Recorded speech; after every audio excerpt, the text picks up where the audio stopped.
Yeah, came at 17. Damn.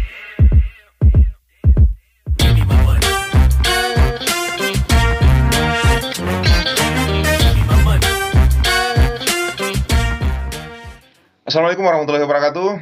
Video kali ini kami kehadiran tamu, seorang pegiat UMKM dari Kolaka Timur. Brand usahanya, ya, kalau di Koltim dan sekitarnya mungkin sudah tidak asing lagi. Aren Tim, Aren Kolaka Timur. Waduh, keren sekali. Saya bersama dengan apa ini? Kalau produk ini owner ya?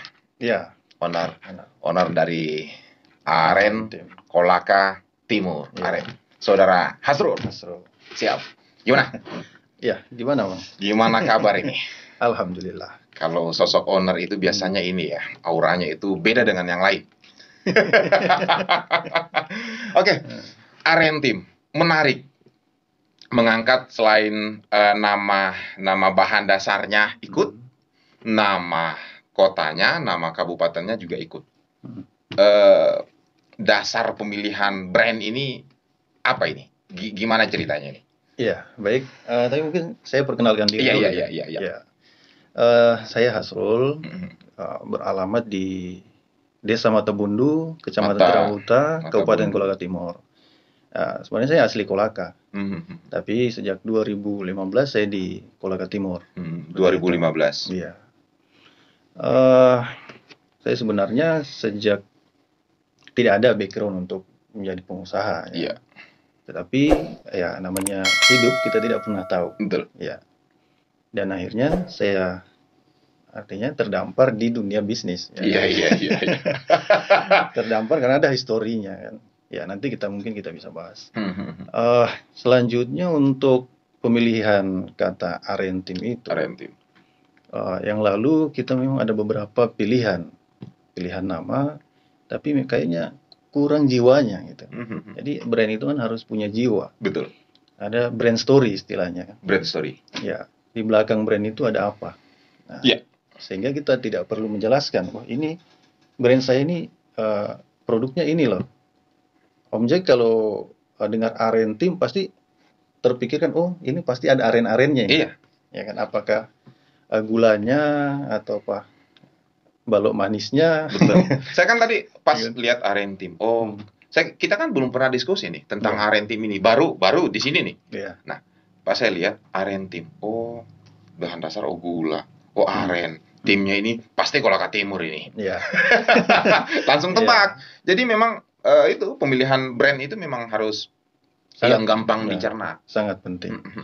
Jadi timnya itu sebenarnya ada multi makna.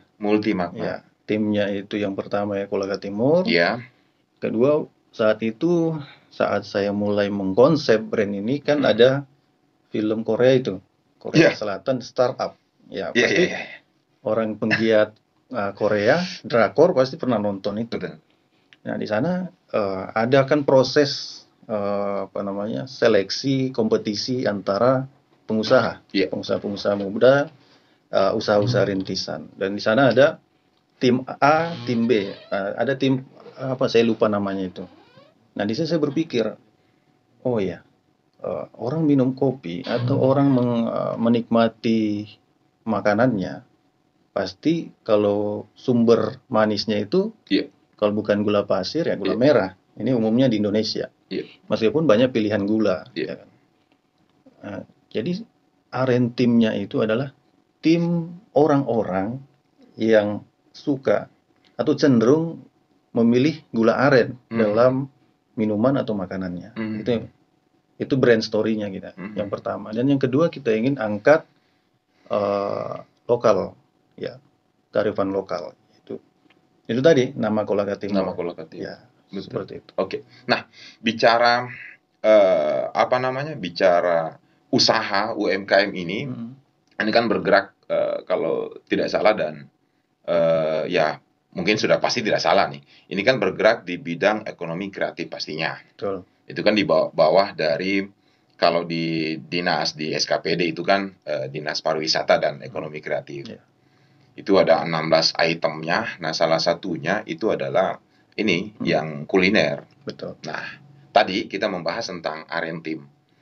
Asal kata Arentim sudah dijelaskan tadi. Nah, sekarang dari subsektor ekonomi kreatif ini kan banyak.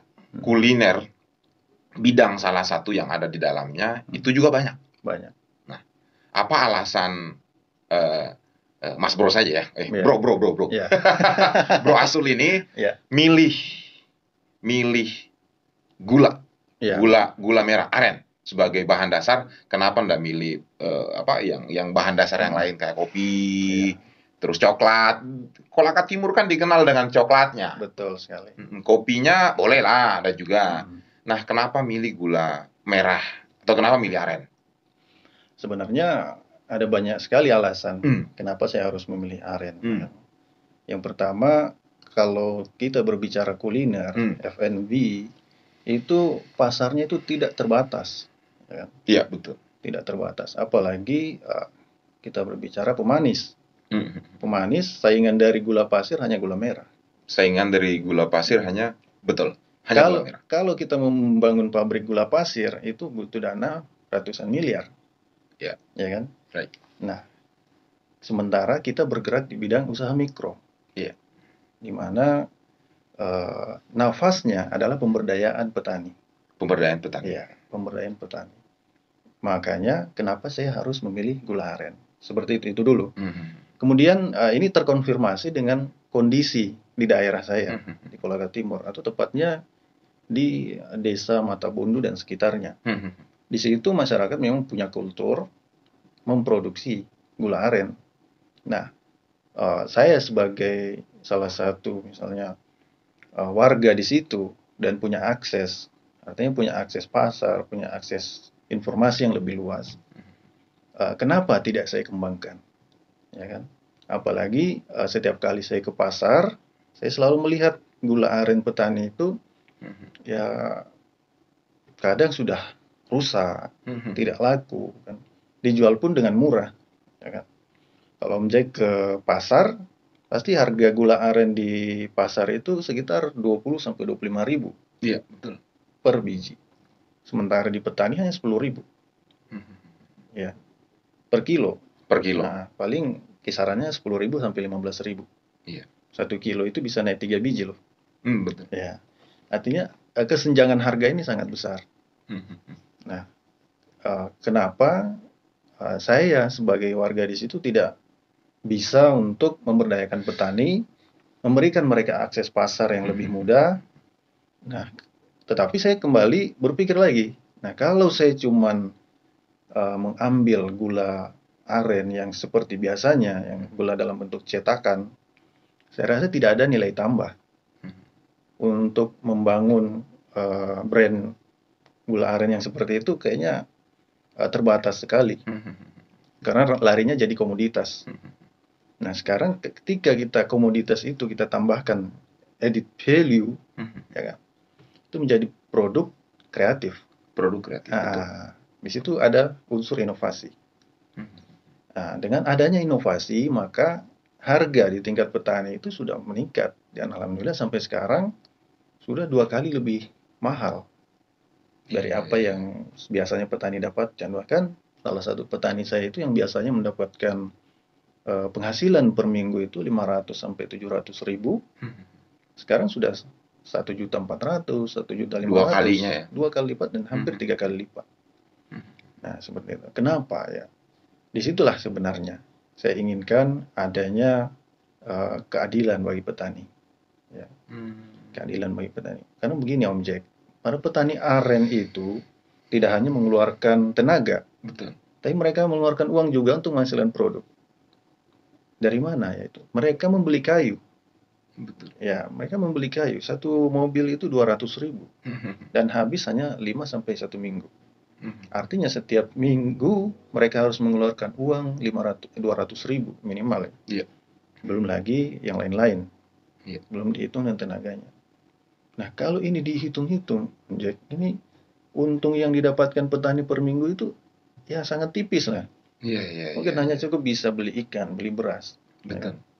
Tapi dengan ini, ya yang kita harapkan mereka bisa lebih eh, memenuhi kebutuhan mereka yang bukan Betul. saja kebutuhan dasar, tapi kebutuhan tersier mereka bisa Betul. terpenuhi sebenarnya. Betul. Nah, inilah sebenarnya eh, yang menjadi alasan kami, alasan utama. Sebenarnya ada 3 alasannya. Yang kami sebut itu 3P, itu value kita. Iya, iya. P itu adalah yang pertama profit. Profit. Ya, profit itu kita sebagai bisnis harus dong Iya, menghasilkan profit. jelas itu. Kalau tidak kita bikin yayasan. Betul. Ya, seperti itu. Betul, betul. Nah, dan yang kedua adalah people. People. Ya, people ini mencakup petani, kemudian mencakup ketenaga kerjaan. Kita sudah memiliki tenaga kerja, kita serap dari masyarakat sekitar. Kemudian yang kedua people, yang ketiga itu adalah masyarakat pengguna gula aren. Masyarakat pengguna, pengkonsumsi. Ya, pengkonsumsi gula aren. Apa yang kita tawarkan kepada mereka? Kalau petani kan sudah jelas tadi. Tenaga kerja sudah jelas. Nah, apa yang kita tawarkan kepada para masyarakat ini, pengguna gula aren? Nah, yang pertama adalah kami menjamin bahwa rasa gula aren yang kami miliki adalah memiliki rasa yang konsisten. Rasa yang konsisten. Ya, kan biasa Om Jack mungkin konsumsi gula aren juga. Iya. Kadang mungkin ditemui gula aren yang kadang ada pahitnya, Betul, betul. kadang ada kecutnya. Betul. Nah, itu sudah hal lumrah. Nah, kami ingin memberi solusi di situ. Nah, oleh karena itu, karena kami memiliki peralatan yang bisa menstandarisasi kualitas itu, sehingga kami bisa menjamin bahwa rasanya itu konsisten. Itu yang pertama. Dan yang kedua, kami menjamin hygiene, kebersihannya. Kebersihan. Kalau Om Jack mungkin biasa, atau ibu-ibu lah biasa, mungkin mengolah di dapur, ya ketika mau mencairkan atau ya merajang-rajang, itu pasti adalah kotoran-kotorannya. Itu hal yang lumrah juga. Nah, milik kami ini, kami memang sudah menyaring beberapa kali, sampai 4 kali penyaringan. Mulai dari atas pohon sampai dengan di rumah produksi. Sehingga tidak ada lagi, itu ada hal-hal aneh di dalam gula arennya seperti itu. Dan yang ketiga adalah praktis. Nah, karena sudah dalam bentuk cair dan serbuk. Siap konsumsi lah. Siap konsumsi. Jadi masyarakat kalau mau minum kopi, dulu kan orang tua kita kalau minum kopi, kopinya tanpa gula ditambah dengan gula aren yang di piring-piring itu. Iya, betul. Jadi minum kopinya makan gulanya. Seperti itu. Nah, disitulah kami tangkap peluang. Nah, kami berikan solusi. Jadi tidak perlu lagi tuh. Cukup mereka tuang kalau menggunakan gula cair, kemudian yang serbuk cukup mereka pakai sendok saja seperti gula pasir biasa. Seperti itu. Yang keempat, yaitu tadi indeks glikemiknya rendah. Ya, gula aren ini kenapa dia lebih menjadi pilihan bagi orang-orang yang diet? Betul. Itu karena memiliki indeks glikemik yang lebih rendah dari gula pasir. Gula aren ini memiliki indeks glikemik 35 sampai 45. Gula pasir 70 sampai 75. Glikemik itu adalah proses pemecahan karbohidrat gula menjadi gula. Nah, kenapa gula pasir cepat sekali menaikkan gula darah kita? Karena itu langsung instan dia prosesnya. Sementara ini kan kandungannya sukrosa. Nah, istilahnya disakarida. Kalau gula putih tadi kan glukosa, dia monosakarida. Jadi proses pemecahannya cepat. Ini disakarida dia harus proses lagi, pemecahan lagi lebih sederhana lagi. Nah, sementara kita kan sudah bergerak ini. Nah, sementara kita bergerak, energi yang kita keluarkan, nah gula ini juga dia memecah pelan-pelan. Iya. Sehingga tidak memicu kenaikan gula darah. Seperti itu hal-hal yang menjadi people tadi. Nah, kemudian yang P yang ketiga adalah planet. Nah, kita ketika berbisnis, kita tidak hanya egois ya, hanya untuk mencari keuntungan sendiri, tetapi menyepelekan masalah lingkungan. Iya. Nah, sekarang makanya ada SDGs kan, Sustainable Development Goals. Ini pembangunan global yang sustainable, yang berkelanjutan. Nah, untuk mendapatkan itu ya, kita yang bisa kami berikan dari usaha ini adalah memberikan pengurangan emisi karbon, ya. Kemudian dengan tentunya budidaya aren. Aren ini sudah ditentukan sebagai pohon konservasi. Pohon konservasi. Konservasi. Nah, makanya kehutanan, kalau mau misalnya dari pihak kehutanan kan, kalau mau olah misalnya kawasan silahkan, tapi yang ditanam aren. Oh, dia masuk jenis pohon konservasi. Konservasi, ya? Iya. Sehingga ada namanya perhutanan sosial, gitu. Dan insya Allah ke depan kita akan ya ke situ. Ya.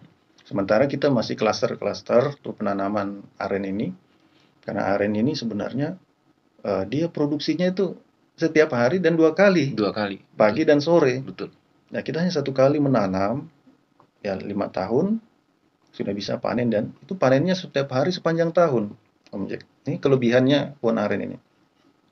Dan yang kita jual itu adalah hasil konversi dari matahari. Jadi aren ini menyerap matahari, kemudian kita menghasilkan air yang pagi sore itu. Nah, menjual gula aren sama saja menjual matahari. Artinya panas yang diberikan oleh matahari. Betul. Seperti itu. Ya, inilah. Keren. Duh, saya dapat berapa SKS ini. Jadi ada triple P. Ya, betul. Triple P yang pertama profit. Karena semua orang biasanya ketika berpikir usaha, jelas ini. Kita tidak munafik nih. Betul. Kita jelas memikirkan ini.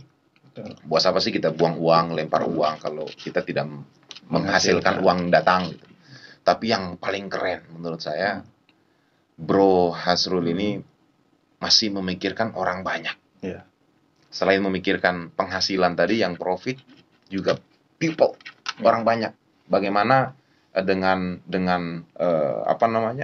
mengelola UMKM Arentim ini, banyak orang yang terbantu. Yang tadinya penghasilannya hanya berapa, 2 kali sampai 3 kali lipat bertambah. Betul.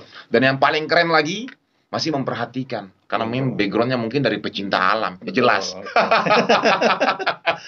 Ya. Dan silahkan buka hutan, yang penting tanam aren, intinya kan gitu. Silakan.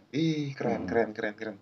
Nah, triple konsep inilah triple P inilah yang menjadikan konsep dasar daripada Arentim ini. Jadi saya yakin ketika konsep ini istiqomah menjalankan konsep ini, Arentim ini bukan hanya di Kolaka Timur, bukan hanya di Kolaka, bukan hanya di Sultra, tapi mendunia, Om. Insya Allah. Iya, karena dimulai dari niatan yang bagus. Betul. Bukan hanya memikirkan diri sendiri, tapi memikirkan orang lain, tapi bukan hanya memikirkan orang lain, tapi juga memikirkan bumi. Ya, betul sekali. Ini kan lengkap ini. Apalagi yang mau ditanyakan? Jadi semua kan ada story-nya. Iya. Ada story-nya. Tidak muncul begitu saja. Iya. Kita story memang, saya di tempat tinggal saya, ketika saya keluar rumah di pagi hari untuk berjalan kaki, saya melihat kenapa gunung-gunung di sekitar saya ini mulai gundul. Betul. Seperti itu. Ternyata ini adalah pembukaan lahan yang masif oleh masyarakat untuk menanam cengkeh. Nah, cengkeh ini bisa bernilai ekonomis ketika dia ditanam dengan lahan yang luas. Otomatis dia harus punya minimal 1 hektar, sampai 10 hektar. Di sana orang menguasai sampai 20 hektar untuk menanam cengkeh ini. Nah, itulah kemudian yang membuat saya termotivasi. Saya ingin mengajak para petani, ya, apalagi punya kultur membuat gula aren, saya kira tidak mudah, tidak sulit ya, karena punya budaya di situ. Oleh karena itu, petani bisa menghidupi dirinya dan keluarganya hanya dengan 6 pohon aren. Sementara kalau kita bicara cengkeh, dia harus punya berapa hektar baru bisa menutupi kan? Betul. Aren hanya dengan 6 pohon bisa menghidupi 1 keluarga. Dan itu fakta. Artinya tidak dibuat-buat kan? Tidak dibuat-buat. Seperti itu. Begitu, Om. Nah, untuk jadi produk seperti ini sudah ada 2 jenis ya, ada yang cair, terus ada yang serbuk. Nah, yang serbuk ini dikemas di 2 kemasan ya. Ini ada kemasan seperti ini, atau produknya isinya beda ini atau sama? Cuman produknya kemasannya saja. Agak beda. Ya, ini kan premiumnya. Jadi ini sasarannya untuk B2C, business to customer langsung. Ya, jadi kita menyediakan sebuah kemasan yang mudah dibawa, kemudian mudah dibuka karena ini kan ada ziplocknya, Mm-mm. dibuka bisa ditutup kembali. Iya, iya, Gitu. Jadi betul. Om Jack kalau minum kopi, misalnya tinggal di sendok, Sendok. diminum sudah. Nah ini Mhm. dia memiliki kualitas yang lebih manis dibanding yang ini. Ini memang disasarnya untuk B2B, business to business.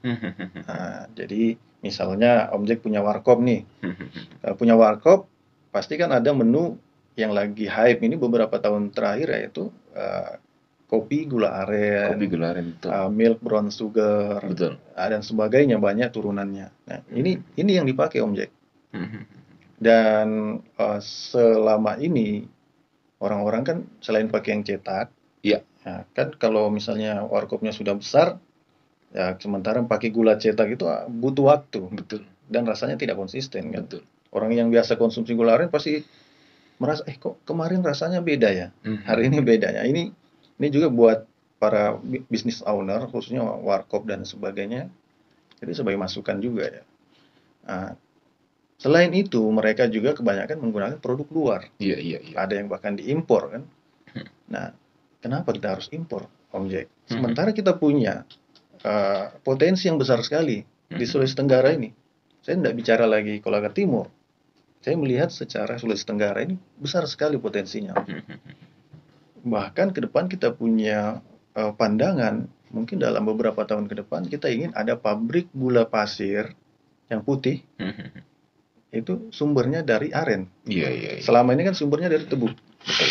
Dan ini lebih kos produksinya lebih rendah, Om Jack. Iya. Karena itu tadi dia produksi tiap hari. Sementara betul. tebu ya ada musim panen, ada musim tanam, ya kan.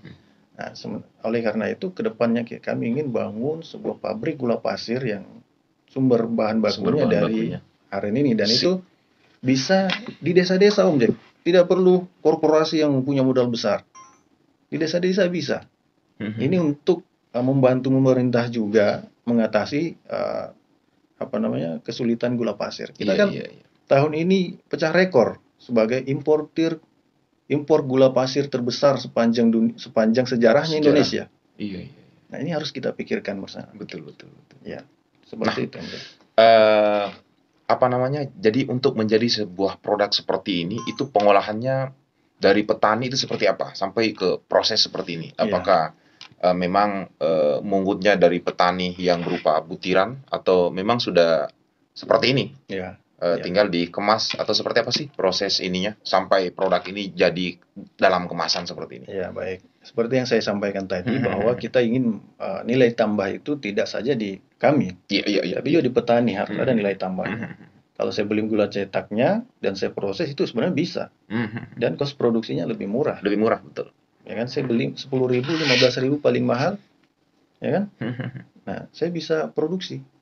Nah, tetapi karena saya melihat tadi itu harus diberdayakan petani kita, sehingga mereka semangat menanam aren, ya kan? Jadi di petani ini kami awal-awal itu melakukan pembinaan door to door. Pembinaan? Iya, kita door to door, Om Jack itu. Sekarang sudah ada kurang lebih 31 orang yang kami berdayakan. 31 orang petani? Iya, dan terus bertambah. Hanya karena kondisinya sekarang kan kita terbatas di alat mesin produksi, sehingga kita tidak bisa ambil semua. Nanti rusak di situ kan. Nah, sehingga di petani itu kami pembinaan door to door. Nah, mereka sudah pandai membuat gula serbuk seperti ini. Tapi kadar airnya masih tinggi, ya kan? Kemudian ukurannya masih variatif. Dan kami menggunakan ukuran mesh 16 sampai 18. Nah, kalau di petani kan pasti ada yang masih batu-batu gitu kan.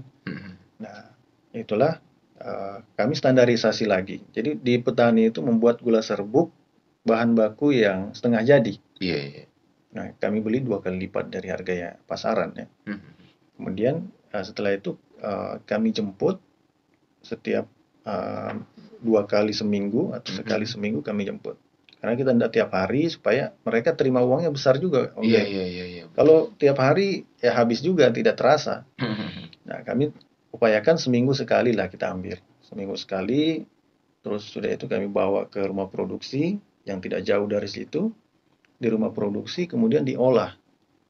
Kami punya alat-alat sederhana, oven khusus, kemudian sampai dengan alat pengemasan. Iya.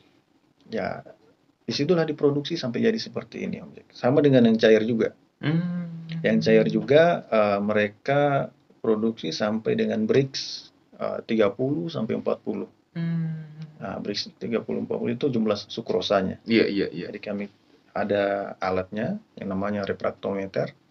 Itu kita tes. Makanya Bro bilang tadi dijamin bahwa hasilnya ini Konsisten. mau konsisten, Iya. sama karena ada proses yang dilakukan. Ya. Nah, kalau untuk apa yang Bro Asrul ini lakukan sebenarnya secara tidak langsung menekan Saya sudah tahu itu. Sebenarnya saya berusaha untuk tidak mengungkapkan ya. Iya. Karena kenapa? Kalau tidak ada produk ini, misalkan tidak ada Bro Asrul yang mencetuskan Arentim ini, otomatis kan biasa petani ya udahlah setengah buat gula, setengahnya kasih jadi mie. Yeah. Pokasi apa? Pongasi dan penyayang. Pongasi dan penyayang. Nah, dengan Arentim ini, petani sudah tidak memikirkan lagi harus kasih jadi produknya sampai di pongasi dan penyayang itu. Yeah. Jelas ya dijual semua ke sini. Jadi stok untuk minuman itu ya otomatis secara tidak langsung Bro Asrul mengurangi itu. Betul sekali. Saya langsung bisa menebak itu. Betul sekali. Dan itu memang berhasil kami tekan. Berhasil kami tekan di desa itu ada beberapa orang yang sebelumnya menjual pongasi dan penyayang beralih untuk membuat gula. Apalagi kami jamin mereka akan terus kami perhatikan ke depannya. Bukan sampai saat ini. Kami menyediakan memberikan fasilitas, baik itu kompor, wajan, sama fasilitas-fasilitas pengayak. Jadi mereka tidak perlu pikirkan soal itu. Nah, kami karena kami punya network, punya akses ke misalnya dinas-dinas, ya kan, kami sampaikan, Bapak kalau mau programnya terserap dengan baik ya silakan. Langsung berikan, ini ada kebutuhannya petani yang mendesak seperti itu. Apalagi ke depan kami sudah Dinas Perkebunan Provinsi sudah berkunjung juga, dan ke depan akan ada fasilitas dari mereka yang menyediakan tungku yang bebas emisi, tidak bebas emisi juga sih, tapi mengurangi emisi. Nah, yang tadinya gini, orang memasak gula aren itu butuh minimal 6 jam. 6 jam. Ya. Butuh kayu yang besar. Iya. Otomatis kayu itu kan dipotong dari hutan. Iya, betul. Kemudian menghasilkan karbon lagi. Betul. Asapnya itu. Betul. Luar biasa 6 jam kan. Betul. Satu orang. Saya hitung itu satu orang dalam seminggu itu menghasilkan 2 ton kayu, yang menggunakan 2 ton kayu. 2 ton kayu. Sehingga saya hitung 1 tahun ratusan ton emisi yang dihasilkan. Nah, ini objek yang berdampak langsung kepada lingkungan kita. Iya, belum kayunya lagi, dapat dari mana? Tentu dia babat hutan pastinya. Selain kita, artinya kena double min, efek-efek emisi ini kan. Akhirnya kita nikmati sekarang, cuaca sudah tidak menentu, kadang hujan, kadang mataharinya tidak seperti dulu lagi, ada periodenya April, Oktober, April kan. Sekarang tidak menentu lagi. Karena efek itu. Ya, jumlah karbon di atmosfer ini sudah terlalu banyak. Ya kan? Harus butuh memang orang-orang muda yang punya visi ke situ. Nah, ke depan Dinas Perkebunan Provinsi sudah berkomitmen untuk membantu kami mengadakan teknologi sederhana sebenarnya. Hanya kurang lebih 5 juta saja teknologinya itu. 5 juta per petani.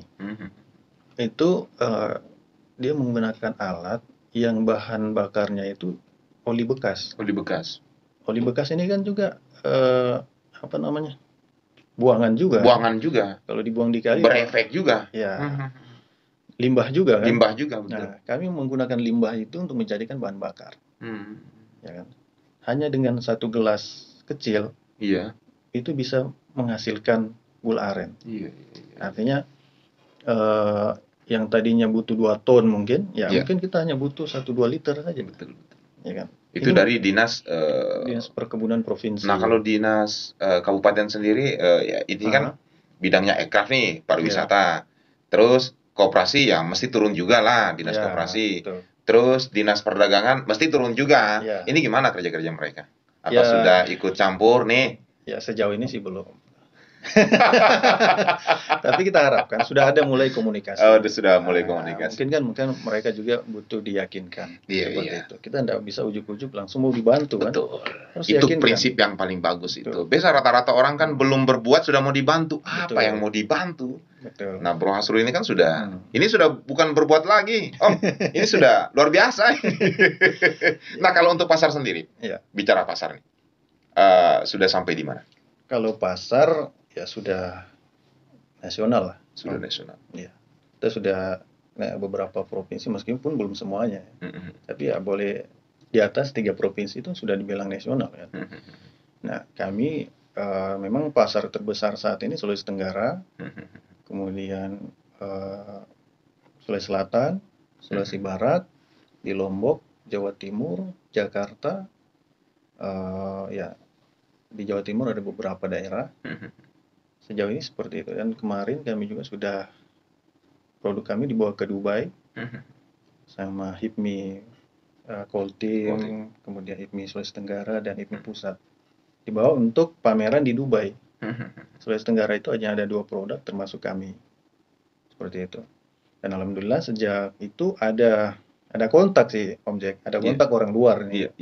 Mau bekerja sama dengan Arentim. Tapi ya karena kami belum bisa, permintaannya kan 1 bulan 18 ton. 18 ton. Minimal 1 kontainer.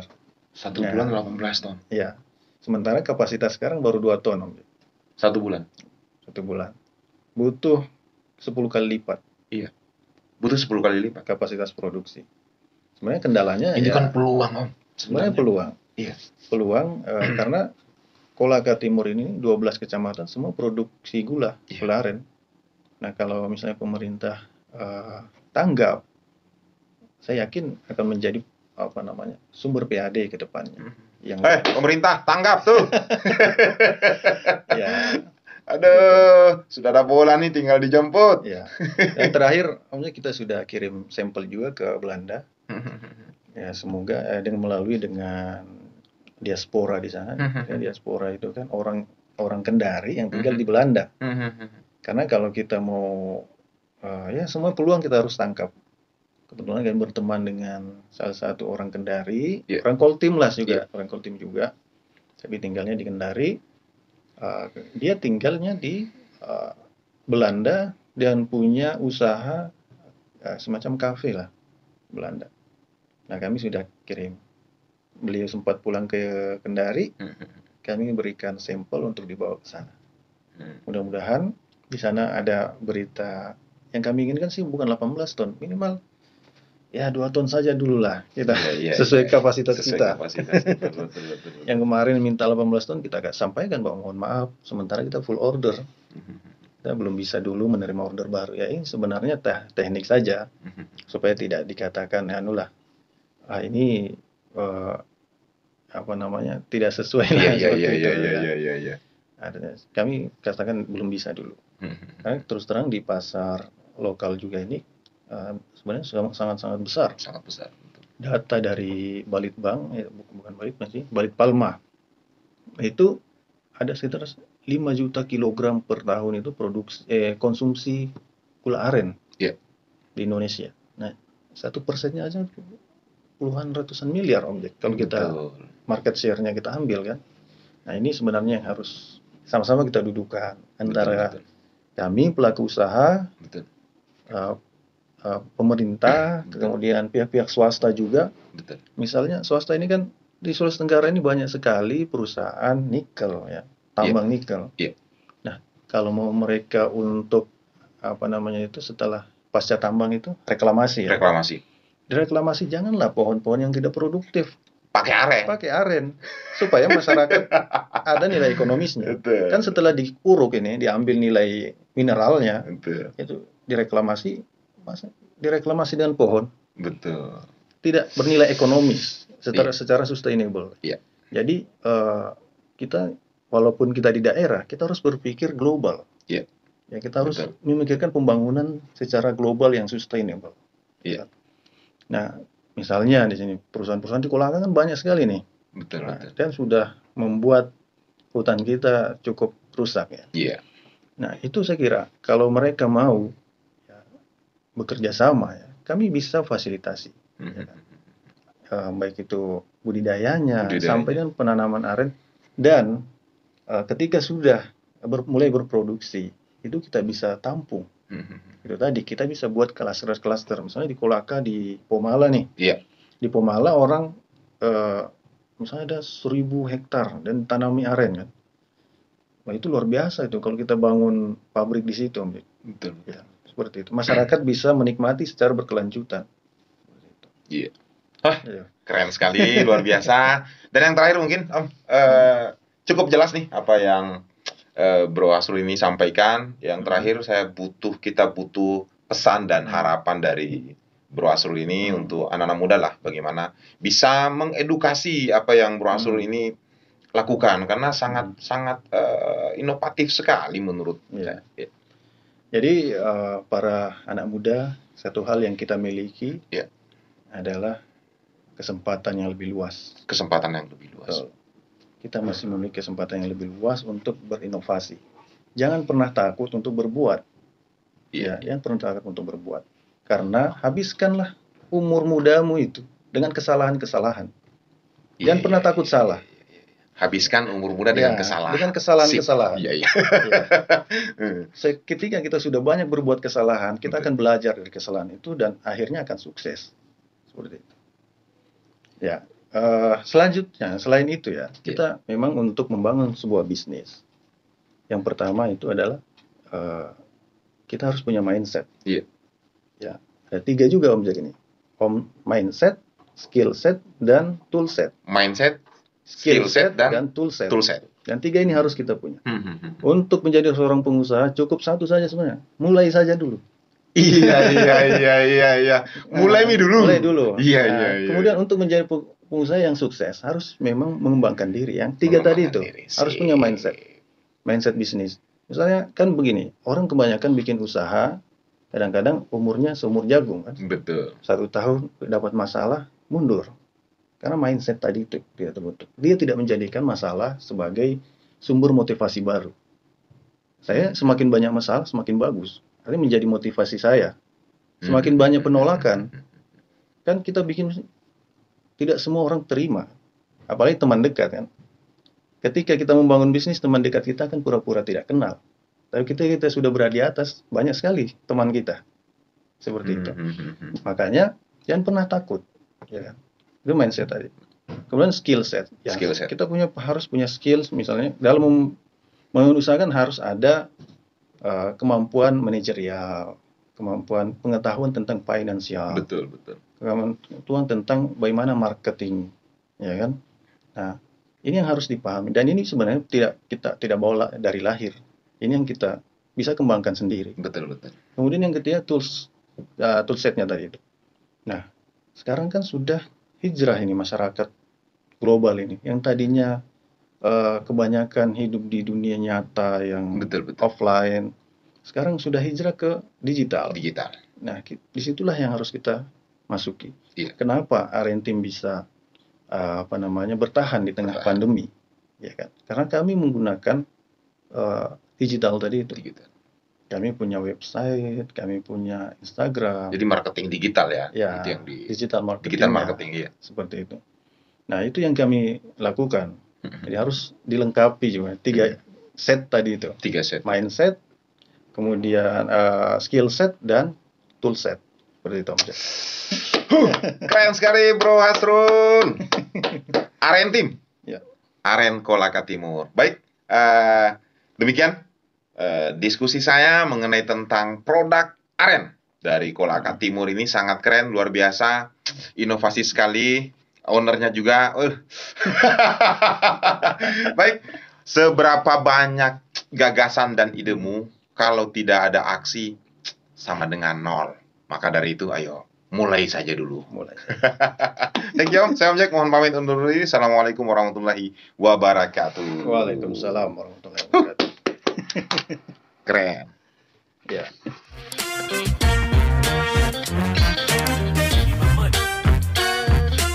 Hey, check this out. I gave you 10 a week ago.